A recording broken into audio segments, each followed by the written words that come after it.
তো রমজান মাস ওখান বালা করে খাটাইবা, রমজান মাসও তেরাবির নামাজ পড়িবা, ইতমেনানোর সাথে পড়িবা, বাগাই বাগাই পড়িবা না, হাবিচ্চা বগলরে প্রেসার দিবা না যেন আপনি ফার্স্ট তেরাবি পড়োয়, তেরাবির নামাজ আস্তে ধীরে পড়োয়, কুরআন ওখান মায়া মহব্বতর সাথে পড়োয়, বেশি সময় উবাই ফত বেদনা হোক, খমর বেদনা হোক, এগুলাও সুন্নত, এগুলার দ্বারা আল্লাহর নৈকট্য লাভ হয়। আল্লাহ রসুল আলাইহিস সালাতু ওয়াস সালামের ইবাদত ফাও ফুলি যাইতো। আর আমরা কিজাত মুসলমান হইলাম, বাজারও উবাইয়া 2 ঘন্টা উবাইতাম পারি, ইমামর করে 15 মিনিট উবানি আমরার দ্বারা সম্ভব হয় না। সেই মানসিকতা বদলাই, ওখানে ইরাদা করো যদি 2 ঘন্টা ইমামে নামাজ পড়াই, আমি টান করে নামাজ পড়িমু, ফুলি যাও পাও, বেদনা হই যাও খমরো, এগুলো তো একটা সুন্নত, সুন্নতের উপরে আমল হইব। আমার দুস্থ বাড়ে ইমান কমে। আর এরপরে এই ইমান কইছেন খতা এবং খাজর নাম, ইমানের বিভিন্ন প্রাসঙ্গিক শাখা প্রশাখা গুলারে ইমাম বুখারী আলাইহি রাহমাত এই চ্যাপ্টারের মধ্যে আমি যে আয়াত পড়েছি এই আয়াত এবং তার হাদিসের মধ্যে বুঝাইয়া দিছে। তো আমিও কথা কইতাম চাই, আর আমার দোস্ত বল বুজুর্গ হল, আল্লাহ সুবহানাহু ওয়া তাআলা আমারে সবচেয়ে যে মূল্যবান নিয়ামত দিছেন, এই নিয়ামত হইল ঈমান। আজকে দুনিয়ার সমগ্র সম্পদ একদিকে, আরেকদিকে ঈমান।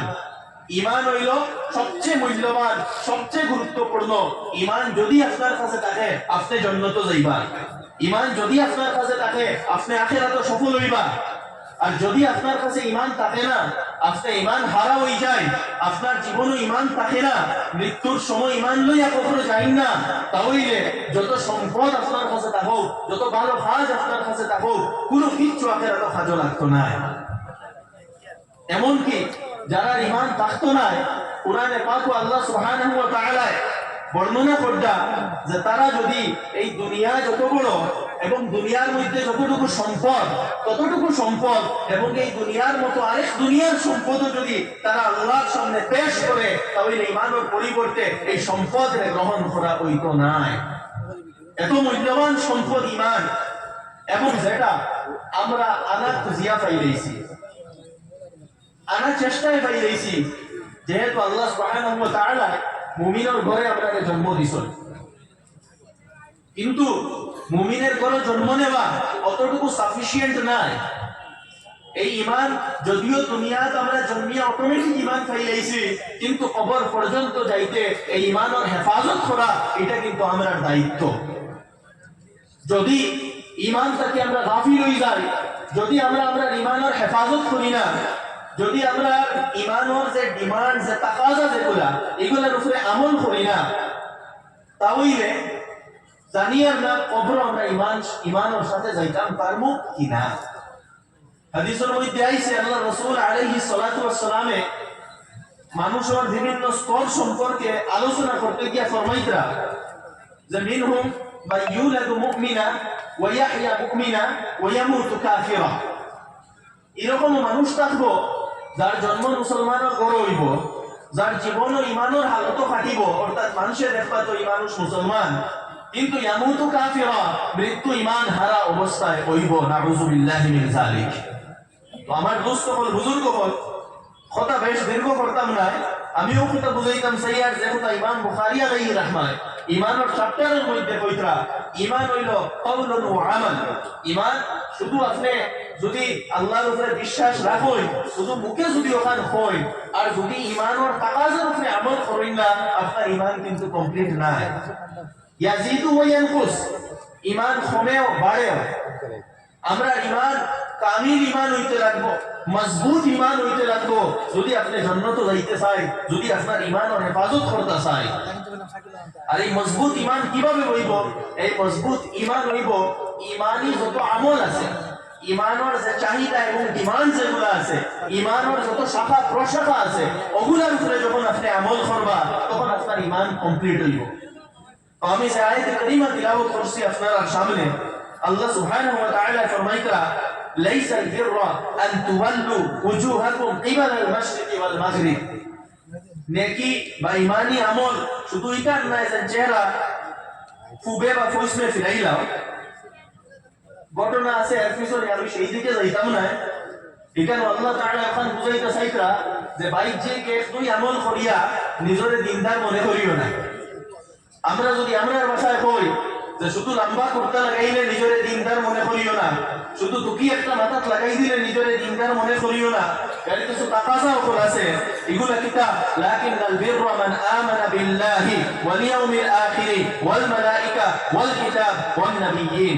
প্রথম তাকাজা হইল যে আল্লাহর উপরে ইয়াকিন এবং বিশ্বাস হইতো। আল্লাহ একজন আছেন, আল্লাহ তাআলার নিজাম, আল্লাহ তাআলার অস্তিত্ব এবং আল্লাহ তাআলার কুদরত, এই সবগুলোর উপরে পরিপূর্ণ বিশ্বাস রইত। এবং এই বিশ্বাস আপনার কাজ দ্বারা, আপনার কথা দ্বারা, আপনার আমল দ্বারা রিফ্লেক্ট হইত। এরপরে ওয়াল ইয়াউমিল আখির, শেষ দিনের উপরে, কিয়ামতের দিনের উপরে এবং কিয়ামতের পরে মরার পরে যে আর জীবন আইব, সেই জীবনের উপরে পরিপূর্ণ বিশ্বাস রাখতে লাগবো। যত বেশি আপনার আখিরাতের ফিকির থাকবো, যত বেশি আখিরাতের চিন্তা থাকবো, যত বেশি আখিরাতের ইয়াকিন থাকবো, আপনার ঈমান তত বেশি মজবুত হইব।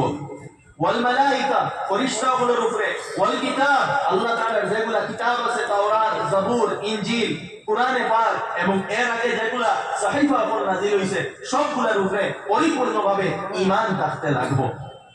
তো এই বিশ্বাস, দেখুন বিশ্বাস এটা একটা অবস্থা, এগুলা বাহ্যিক ভাবে কেউ দেখতে পারতো না অন্তর খুলিয়া, কিন্তু এই বিশ্বাসটা রিফ্লেক্ট হইব আপনার আমলের মাধ্যমে। আপনার যদি আল্লাহর উপরে পরিপূর্ণ বিশ্বাস থাকে, তাহলে পুরোপুরি আপনি শরীয়তের উপরে চলবা। শরীয়ত বিরোধী কোনো কর্মকর্তা নাই, ঈমান পরিপন্থী কোনো কর্মকর্তা নাই। আপনি দিনের লাগি নিজের জান কুরবান করবা, নিজের মাল কুরবান করবা, দিনের স্বার্থে আপনার জীবনকে অতিবাহিত করবা মন ইচ্ছা মতো, এবং কুফর ও শিরকে রাজি করতে জীবনকে অতিবাহিত করতে নাই। আজকে যদি ঈমান আপনার দেখতে হয়, আমি কই না, আল্লাহ রাসূল আলাইহিস সালাতু ওয়াস সালামে ফরমাইছেন শেষ জামানাত ঈমান যদি দেখতে হয় তাহলে ফিলিস্তিনের মধ্যে দেখিও, শামের মধ্যে দেখিও। আল্লাহ রাসূল আলাইহিস সালাতু ওয়াস সালামে ফরমাইছেন আজকে যে ঘটনাগুলো আপনি দেখুন এবং নিজে কম্পেয়ার করুন সেই ঈমানের লগে আমরার ভিতরে কতটুকু ঈমান আছে। ঈমান তো তার মধ্যে একদিকে গোর বিধ্বস্ত হইয়া যায়, একদিকে নিজের সন্তান মরিয়া যান, কিন্তু এরপরেও মুখ থাকি ভারত সুবহানাল্লাহ, আলহামদুলিল্লাহ, আল্লাহু আকবার, এই কথাগুলা ভারত। মায় যখন ছেলেরে বিদায় করিয়া দে, তখন ও কথা দোয়া করে, আল্লাহ আমার ছেলেরে কবুল করি লাইও। জীবিত ছেলে ঘুরিয়া আইলে মায় ওখান কয় যে তুমি শহীদ খেলে হইলে না, ওটার নাম হইল ঈমান। তো আমার দোস্ত হল, বুজুর্গ হল, আল্লাহ রাসূল আলাইহিস সালাতু ওয়াস সালামে ফরমাইছেন শেষ জামানা ঈমান যদি দেখবার হয় তাহলে তুমি তাই শাম দেখিও, শাম দেশও দেখিও। শাম দেশ মানে কিটা? বর্তমান ফিলিস্তিন, সিরিয়া, জর্ডান, এই সব মিলিয়া যে একটা টেরিটরি, এইটার নাম হইল শাম। আরো বিভিন্ন রিওয়ায়াত আছে, সেই দিকে যাইতাম না। এরপরে ফরমাইতরা ওয়া আদাল, শুধু এগুলা না, এগুলা তো বিশ্বাস, প্রথম সেই ইয়াকিন লাগবে। আজকে দেখুন ফিলিস্তিন এবং গাজা একটা জীবন্ত জেল, যার মধ্যে কোনো রিসোর্স নাই, এবং তারা সুপার পাওয়ারের বিরুদ্ধে যুদ্ধ যে করলো, কিওর উপরে ভিত্তি করিয়া? ওটার নাম হইল ঈমান, ওটার নাম হইল ঈমান। তো আমার দোস্ত হল, বুজুর্গ হল, এই বিশ্বাস, এই ইয়াকিন লাগবে। সাহাবায়ে কেরামের সেই ইয়াকিন আসলো, নিজের ইয়াকিনকে বাড়ায়, এবং এর ফলে আল্লাহ সুবহানাহু ওয়া তাআলা আরো কিছু ঈমানি আমলের কথা কইতরা, ওয়া আতাল মালা আলা হুব্বিহি যাবিল কুরবা ওয়াল ইয়াতামা ওয়াল মাসাকিন ওয়া ইবনিস সাবিল ওয়াস সাইলিনা ওয়া ফিল রিকাব। আপনার মালটা সঠিকভাবে ম্যানেজ করতা, সঠিকভাবে মালর তাকাজাগুলারে পুরা করতা। অর্থাৎ আপনি যদি ইমানদার হই এবং আল্লাহ পয়সা দেয়, তাহলে আপনার জীবনটা শুধু ব্যক্তিগত এবং পার্সোনাল জীবন হইতো না, আপনার জীবনটা ডেডিকেটেড টুয়ার্ডস সোসাইটি হইতো। সমাজের লাগি আপনার জীবনকে উৎসর্গিত করতা, সমাজে আগুয়াইয়া লইয়া যাইতা। সমাজের মধ্যে দুর্বল শ্রেণীর মানুষ যারা আছে তারা সাহায্য করতা, তারা আগুয়াইয়া দিতা। নিজের নিকট আত্মীয়র মধ্যে যারা দুর্বল মানুষ আছে এরা সাহায্য করতা, এরা আগুয়াইয়া দিতা। এবং মিসকিন এবং মুসাফির এবং যারা আইয়া প্রশ্ন করে, এরা সবরে কিতা করতা, সাহায্য করতা। এবং ওয়া আকামাস সালাহ, নামাজ কায়েম করতা।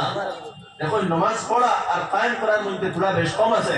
নামাজ কায়েম করা, গুরুত্ব সহকারে নামাজ পড়িতা, জমাতের সাথে নামাজ পড়িতা, নামাজের যেগুলা ডিমান্ড আছে এইগুলারে ফুলফিল করিয়া নামাজ পড়িতা, খুশু হুজুর সাথে নামাজ পড়িতা, নামাজের পাবন বনতা, নামাজের ব্যাপারে সচেতন হইতা, নিজের আওলাদরে নামাজি বানাইতা, নামাজ মসজিদের লগে অন্তর আপনার লখাই থাকতো, জুড়িয়া রইতো। ইলে না যখন ইচ্ছা হইল নামাজ পড়লাম, যখন ইচ্ছা হইল পড়িলাম না।